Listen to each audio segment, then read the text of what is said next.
Alors le Taillepré, je ne sais pas si on peut appeler une vieille maison quand elle a 33-34 ans, hein, mais enfin, qui est née donc en 1984, et qui est née un peu par hasard, vraiment tout à fait par hasard. C'est vous qui l'avez créée? Oui, seul, mais un jour, mes amis Cécile et André Miguel se trouvent chez moi avec des épreuves d'un livre à paraître.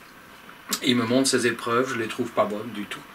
Et en prenant les originaux, nous allons dans mon cabinet médical, sur une vieille photocopieuse à l'époque, qui existe toujours, qui est toujours là, une Ricoh 3050. On passe ces espèces de calligrammes avec des dessins à la main, à la plume, etc. Et en jouant sur les dégradés, ou plus 1, moins 1, dans l'impression, j'arrive à avoir un résultat qui est bien meilleur que l'offset à l'époque. Et Cécile et André me disent... Tu ne nous imprimerais pas cette chose-là. Hein? Et quelques années plus tard, je me trouve co-directeur d'une collection aux éditions du Talus d'Approche avec Bernard Noël.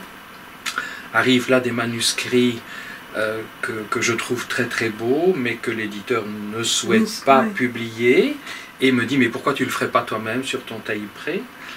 Et puis à cette époque-là, le Taillepré devient une maison d'édition ordinaire, avec des livres d'une centaine de pages, 200, 300. Oh, ça doit se trouver dans le fin des années 80 à peu près. Il y a 3 collections. Il y a une collection tout à fait particulière, qui est la collection A, H-A, qui est une collection, voilà, celle de Franz Moreau, qu'on vient de rééditer.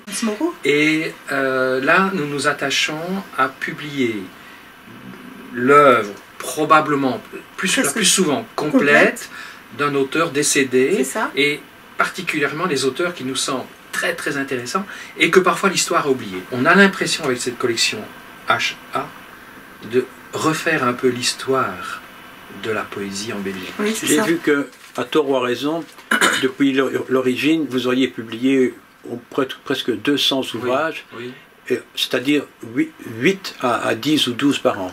Oui, avec des années tout au début où on publiait beaucoup moins, puisque au départ on faisait quelques plaquettes, 2 ou 3 plaquettes l'année. Lorsque vous faites une publication, normalement vous sortez quel tirage au départ? Alors le tirage initial est de 600 exemplaires. C'est quand même beaucoup, je trouve, pour de la poésie. C'est même inespéré. Oui, gros problème. Les livres du Taillepré sont stockés à différents endroits. Il y en a ici, il y en a dans une autre maison que je possède avec un cabinet médical, où dans toutes les pièces, excepté mon bureau, il y a du Taillepré un peu partout. Ça devient, après 30 et des années, ça devient problématique, avec toujours cette idée, quand allons-nous pilonner ceci ou ça? C'est un drame. Oui, donc c'est un investissement qui est mort, quoi. Ah, évidemment. C'est le genre de bouquin qu'on ne trouve pas en tête de gondole à la FNAC. Ah, tout à fait. Alors, comment est-ce que vous distribuez ça? Alors, les livres étaient, aujourd'hui ne le sont plus, ils étaient dans FNAC. Hein. Nos ouvrages étaient distribués à la FNAC. Nos livres sont accessibles en librairie. Hein. Ou bien ils le sont, déjà. Si vous allez chez Molière, il y en a. Si maintenant vous êtes dans n'importe quelle librairie qui a un compte... et qui n'est pas sur une liste noire du distributeur, parce que ça on ne le sait pas, mais ça existe. Il y en a beaucoup. Et il y en a beaucoup, et donc ces distributeurs ne donnent plus à ces librairies-là qui ne payent pas, c'est logique. Et c'est vous qui expédiez? Non. Et c'est nous qui expédions, On essaye d'avoir une présence dans les salons, parce que je pense que c'est là que se situe la présence utile, voire nécessaire, de l'éditeur de poésie.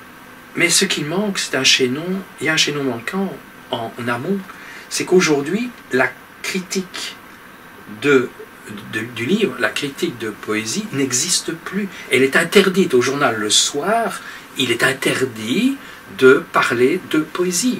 Aujourd'hui, puisqu'il n'y a plus de critique de poésie dans ce type de journaux, bien, le Quidam n'est pas au courant. Exactement. À côté de la collection A, il y a la collection ordinaire, où nous avons ça c'est Werner Lambercy, où nous avons des poètes qui viennent du monde entier. Je citais un peu l'Europe, quasi tous les pays d'Europe, sauf l'Allemagne et la Hollande, mais pour l'instant. En traduction alors En traduction, très souvent bilingue. Je me fais une réflexion. Oui. Quand vous sortez par exemple un tirage de 600 exemplaires, oui, d'un poète, ou même, disons, d'un recueil de poésie ou d'une anthologie, c'est un investissement important quand même. Non, mais on ne fait pas d'édition de la poésie pour faire d'investissement. C'est ce que j'attendais de votre part. On ne fait pas ça. Et alors évidemment, nous avons la chance d'être aidés par la communauté française. Ça se chiffre à combien? Dans notre cas, nous, on reçoit 20 000 €. Ah, quand même. Donc, évidemment.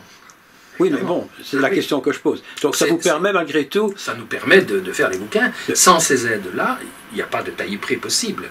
Et c'est la même chose pour le Cormier. Et nous recevons très peu par rapport à certaines institutions.